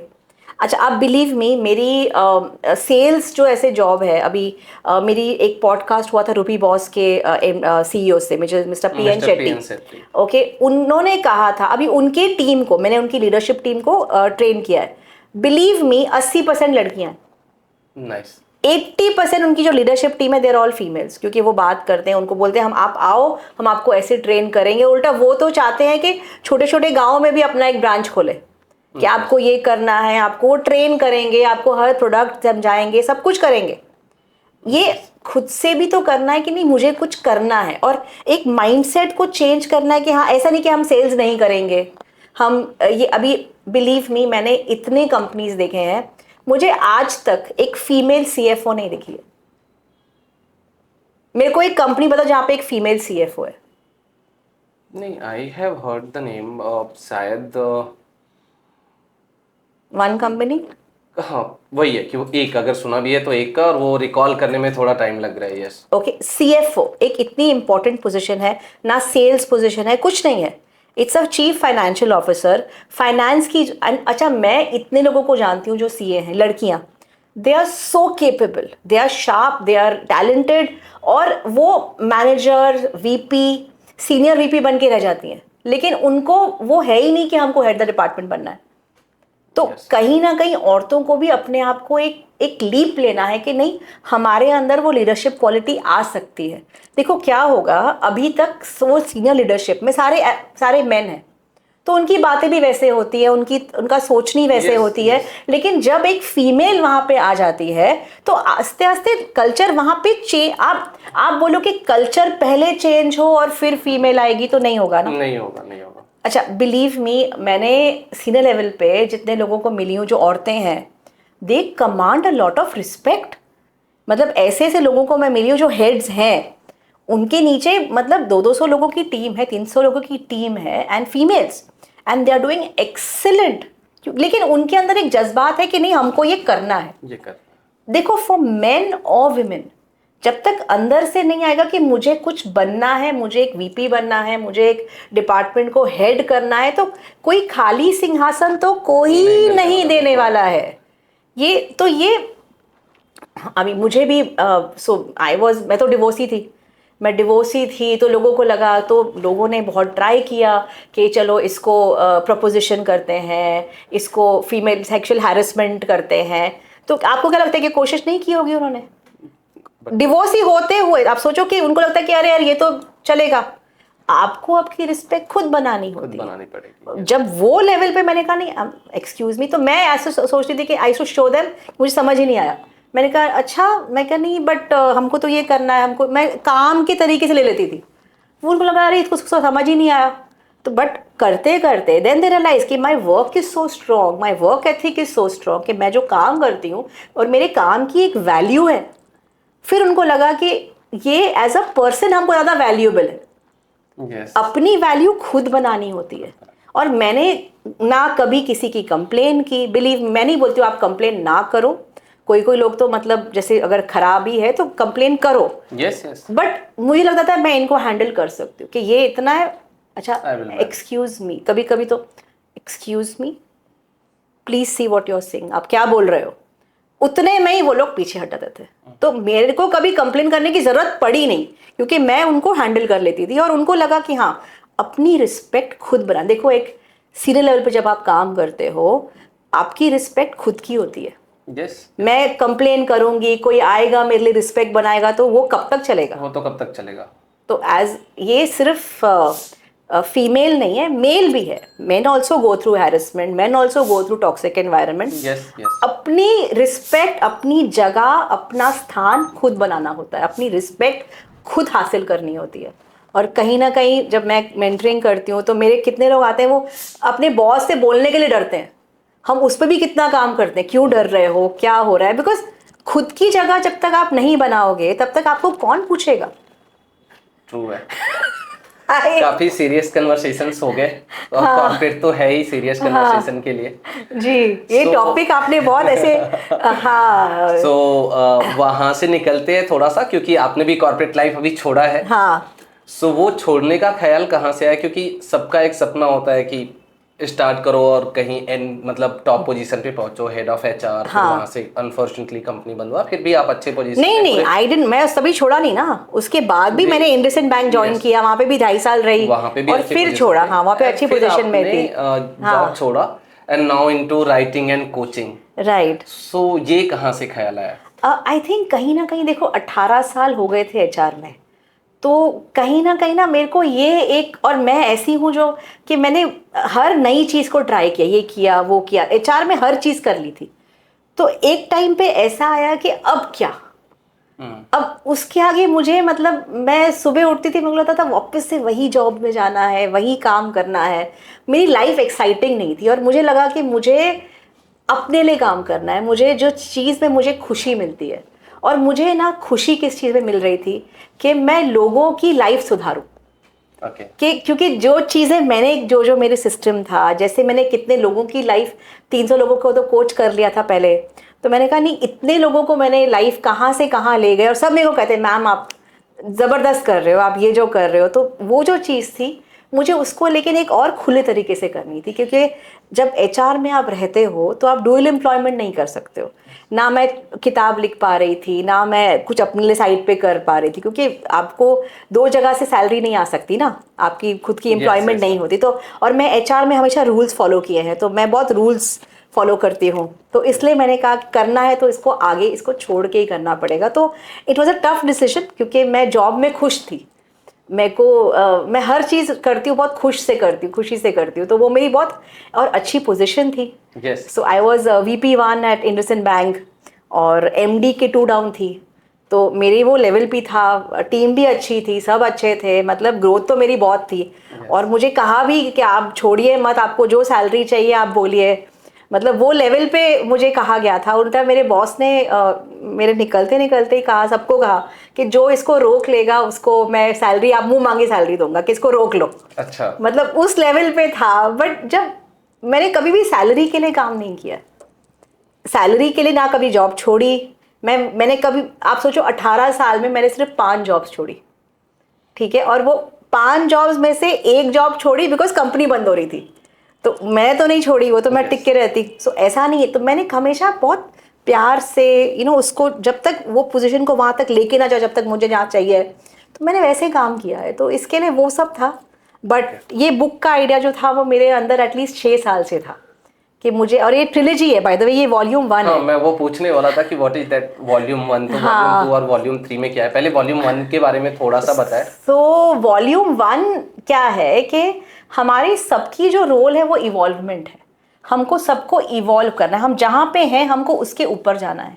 हम अगर हमारा ये सीखना बंद हो गया, हम कहें कि नहीं हम जहाँ हैं हम तो ठीक है, हम तो ऐसे ही हैं, तो क्या होगा कि आपका जब सीखना बंद हो जाएगा, आपका मन चलना बंद हो जाएगा। और मन जब, मतलब बुढ़ापा क्या आ जाएगा, बुढ़ापा आ गया, आप 40 साल के हो तो बुढ़ापा, क्योंकि आपका मन ही बंद हो रहा है। तो इवॉल्वमेंट, और सिर्फ आपकी ऑफिस वहाँ का करियर नहीं है, आपकी अंदर की भी इवॉल्वमेंट है। तो कहीं ना कहीं मैंने अपने आप पे थोड़ा सा स्पिरिचुअलिटी पे बहुत काम किया है, क्योंकि जिस तरीके से डिप्रेशन मेरे पे थी, मैंने अपने से निकली कैसे किया, तो कहीं कहीं मैंने रियलाइज़ किया कि हमने जो स्पिरिचुअलिटी को इग्नोर किया है ना, वो नहीं करना है। विद स्पिरिचुअलिटी भी ग्रोथ आ जाता है, और मेरा वो ग्रोथ, अगर प्रोफेशनल ग्रोथ लीजिए, पर्सनल लीजिए, वो स्पिरिचुअलिटी के थ्रू ही आया है। तो मैंने इसको एज अ कंबाइन करके एक अपना एक खुद का एक प्रोसेस बनाया है, which is the involvement process. तो फर्स्ट पार्ट में मैंने कहा है कि ये गड़बड़ कहाँ हुई, क्यों हुई, कैसे हुई, इसको कैसे ठीक करना है, और इसको हम कैसे इसको कैसे आगे लेना है। सेकेंड पार्ट में आई विल बी गोइंग, मतलब बहुत सारा तरीके बताऊंगी कि आपको अपने आप को कैसे ठीक करना है। तो वो सेकंड पार्ट में आएगा। और जो थर्ड पार्ट है उसको मैं कहती हूँ कालिका लेवल्स, क्योंकि आप काली माँ जैसे बहुत शक्ति है उनके पास, तो मैंने काली का उनका नाम लेके कालिका उनको बुलाती हूँ। तो कि अगर आप इवॉल्वमेंट हो रही है आपकी, आप ग्रो कर रहे हो, तो आपको अपने आप को मापना पड़ेगा ना कि आप कहाँ तक ग्रो हुए। तो वो जो मेजरमेंट है वो इट इज़ इन लेवल 3। तो वो उसमें, क्योंकि अभी कोई भी आप पूछो कि हाँ वेर आप कैसे हो, नहीं हम तो ठीक है, अच्छा मैं तो बहुत स्पिरिचुअल हूँ, एक अगरबत्ती जलाते बोलते हम तो बहुत स्पिरिचुअल है। तो आपका जो मेजरमेंट है, वो मेजरमेंट भी तो देखना पड़ेगा ना कि कहाँ हो। तो वो मेजरमेंट लेवल्स जो है, तो देयर आर मेनी लेवल्स, और एक एक लेवल की क्या दायरा है, क्या उसमें कैरेक्टरिस्टिक्स है, आपकी क्या हैबिट्स हैं, वो सब उस पे आता है, एंड वो that is the level 3। That's interesting. तो अगर आप बुक लवर हैं तो इवॉल्वमेंट वॉल्यूम 1 जरूर पढ़े। सेकंड वॉल्यूम कब तक आ जाएगी मैम? टाइम लगेगा, अच्छा, क्योंकि I am so busy right now. मेरे ट्रेनिंग प्रोग्राम्स चल रहे हैं अभी ऑनलाइन, मैं लॉन्च कर रही हूँ अपने पब्लिक ट्रेनिंग प्रोग्राम्स भी, और मेरे पास 1-on-1 क्लाइंट्स काफ़ी हैं। तो पीपल कम, डिस्कवरी कॉल करती हूँ, फिर मैं समझती हूँ, मैं उनको एक्चुअली मैं डायग्नोज करती हूँ कि कहाँ पे कहाँ इनकी गाड़ी अटकी है, फिर उनके साथ मैं काम करती हूँ। 3 से 6 महीने के हमारे सेशंस होते हैं जब हम करते हैं। वो कोचिंग के बारे में थोड़ा सा डिटेल में बताएं कि कोचिंग क्या है, किसके लिए है? तो जैसे क्या होता है कि हर एक इंसान ना, जब आपकी जॉब खत्म हो जाती है, आपका जॉब का, अब आपको पता है ना कि मुझे जॉब में ये एक्टिविटी करनी है, ये सब करना है, एक टाइम के बाद ना वो एक्टिविटी खत्म हो जाती है। उसके बाद जब आपको ग्रो करना है ना, तो आपको देखना है कि आपको कौन सी चीज़ों से गुस्सा आ रहा है, आपको कौन सी चीज़ों से नफरत हो रही है, आपको कौन सी चीज़ें उकसा रही हैं, आप ये बात क्यों नहीं कर पा रहे हो, आप लोगों को बात क्यों नहीं कर, मतलब आप स्टैंड अप करके लोगों के सामने बात क्यों नहीं कर पा रहे हो, पॉइंट क्यों नहीं रख पा रहे हो। तो किसी किसी का पैसे का टेंशन आ रहा है, किसी का घर पे टेंशन है, फैमिली है, या इन्वायरमेंट, अगर साथ में लोग बोलते हैं टॉक्सिक इन्वायरमेंट है, लेकिन आप उसको हैंडल क्यों नहीं कर पा रहे हो, आपकी कहाँ से है। तो हर किसी की गाड़ी कहीं ना कहीं अटकी है।